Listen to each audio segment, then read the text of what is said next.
Welcome back to our channel, Peeper. Today, we are here to talk about the dark truth of Ariana Grande with Nickelodeon. But before we get started, subscribe to our channel to never miss any updates. So without any further delay, let's get started quickly. Nickelodeon was a fun channel for kids to watch until the video. Yes, you heard me right. The popular Nickelodeon shows we all have found fun and interesting are no more the same. Obviously, you guys might be wondering why am I using such words and why Nickelodeon isn't the same. No worries, let me break this down for you. Henceforth, starting with the problems or issues Nickelodeon has with it, was its producer, guess who?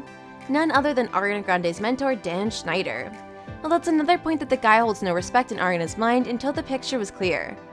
It's indeed a fact that Ariana was thankful to the Nickelodeon producer back in the days when she said, "I'm really thankful that Dan Schneider, our executive producer, decided to have me dye my hair red because I get to be different. I love being different."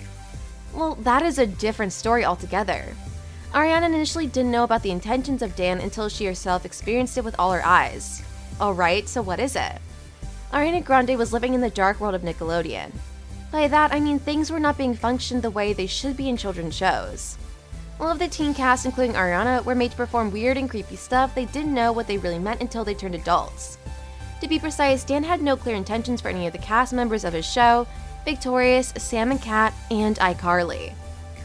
What he made the female cast was, the team management would ask the female cast to send a picture of their feet, which also indicates that Dan had a foot fetish. How? Let me connect the dots for you guys. If you would have ever noticed while watching Ariana perform in Nickelodeon shows, she was made to suck her toes for not one but multiple times. Meanwhile, it was the director of the show who demanded such actions from Ariana. Wait, does that really make sense? Of course not. Many fans of Ariana and the true Nickelodeon fans found the scene inappropriate and spoke up against it.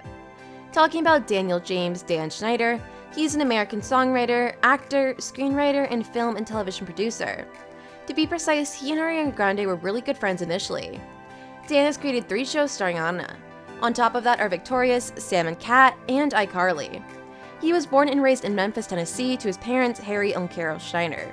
He attended Harvard University for a semester. After returning to Memphis, he worked on computer repairs. Shortly thereafter, he moved to Los Angeles to pursue his acting career and ultimately his screenwriting career. Connecting the dots, after it was pretty visible that Dan was fulfilling his wishes and fantasies on the sets of Nickelodeon shows, he was accused with allegations of fraud and inappropriate behavior. The creator of Nickelodeon's most watched children's and young adult show on television talked about what happened before it split in the dark. Schneider and Nickelodeon broke up in 2018. Precisely, at the time, Nickelodeon was the most acclaimed network of basic cables, and Schneider was the most successful producer of children's television. However, there was a reassumption that included the creation and production of hit shows such as iCarly, Drake and Josh, Victorious, Kenan and Kel, and Hanging in Danger. Now, in his first major interview since the split with Nickelodeon, he spoke to the New York Times and showed that he might be planning a return from his asylum. Nickelodeon's parent company, Viacom-CBS, surveyed Schneider before the 2018 split. According to a Times article, a study found Schneider's colleagues praised his attention to detail and work ethic, but considered many of the people he worked with to verbally abuse him. Schneider defended his leadership style in an interview. He also claimed that he did not leave Nickelodeon in bad conditions, but said it was the result of a tired period that required as many as 50 show deliveries each year. "I took a break to take care of many things I had let go on the roadside for decades," Schneider said. He has lost more than 100 pounds since he left and is still burning to do something. He said, "No matter what I do next, I want to outperform what I've done in the past." The interview also touched on the more controversial aspects of Schneider's departure. Internet posts and videos edited by online residents raised questions about his interaction with child actors of the show. Specific shots of barefoot and sexual hints shown with some jokes were taken as evidence of something dark.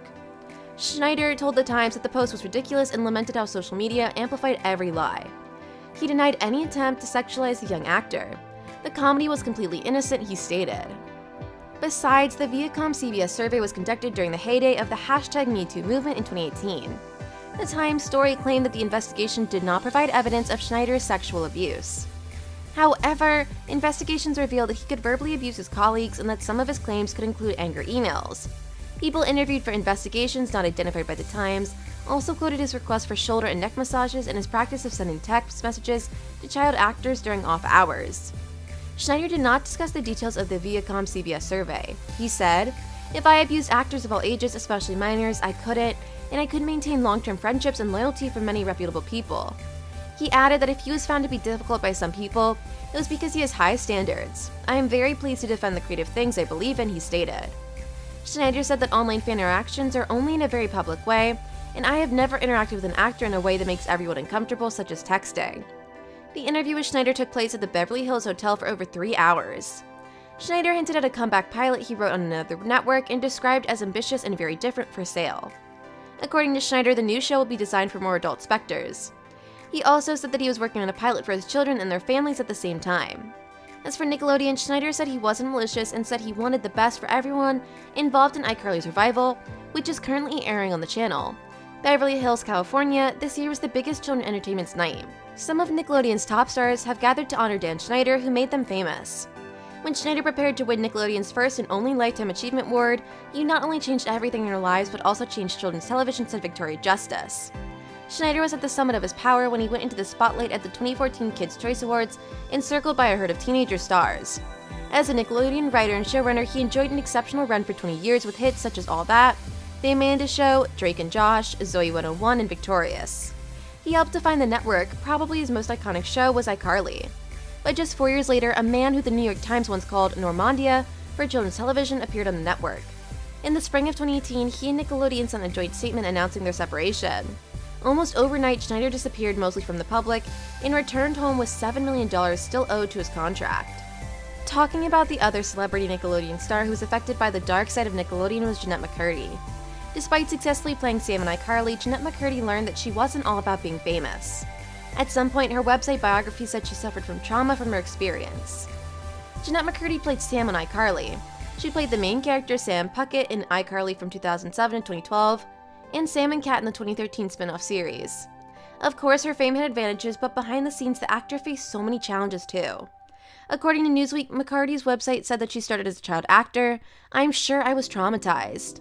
She replaced it with McCurdy was embarrassed by 90% of the reopening and turned to alcohol because it wasn't eventually met, but it didn't work, and she stopped acting and started writing/directing in 2017.